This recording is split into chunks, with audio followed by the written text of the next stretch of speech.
Un taux de croissance et un dynamisme économique qui font rêver donc l'Europe et qui attirent des Français qui, vous allez le voir, ont voulu tenter d'y trouver leur Eldorado.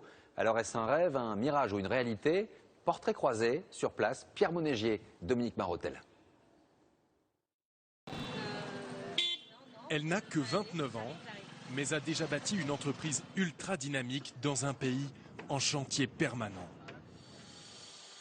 Doris Delessart est à la tête d'une agence immobilière. Sa spécialité, les résidences de luxe comme celle-ci. On a du mal à l'imaginer, mais l'Inde fourmille d'appartements de ce type. Montant du loyer, 10 000 € par mois.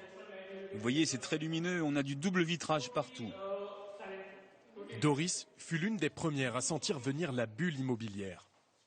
En 2006, les loyers ont été multipliés par 4 et ses commissions également. Elle traite aujourd'hui 180 transactions chaque année. On n'a pas le temps ni l'argent pour l'instant pour s'occuper des autres villes. Mais oui, il y a un potentiel énorme sur toutes les villes de l'Inde. Est-ce que vous avez appris qu'il pouvait vous servir ailleurs? Premier point en Inde, c'est la débrouille. C'est-à-dire que rien n'est organisé, ça peut être fatigant, mais il y a toujours un moyen d'arriver à nos fins. Arrivée en 2002 avec 7 000 € d'économie, elle emploie aujourd'hui 7 personnes, a ouvert une seconde agence à Bombay et ne voit pas de limite au développement de sa société.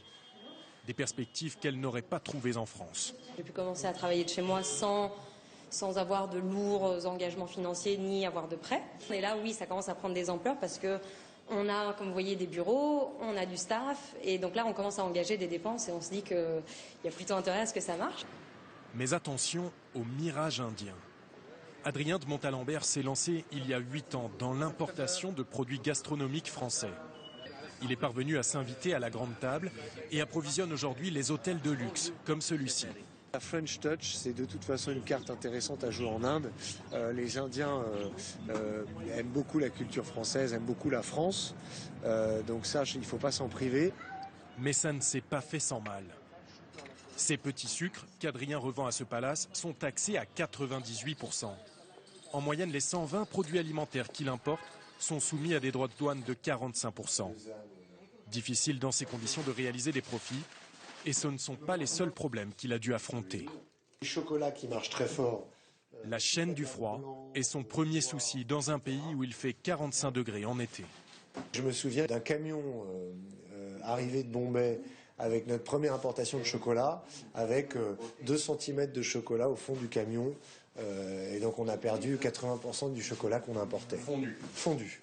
On ne connaît pas le nombre exact de ces petits patrons français, plusieurs centaines, plusieurs milliers. Ce que l'on sait en revanche, c'est qu'il en arrive chaque jour de nouveaux, attirés par les perspectives vertigineuses de ce marché d'1,2 milliard d'habitants.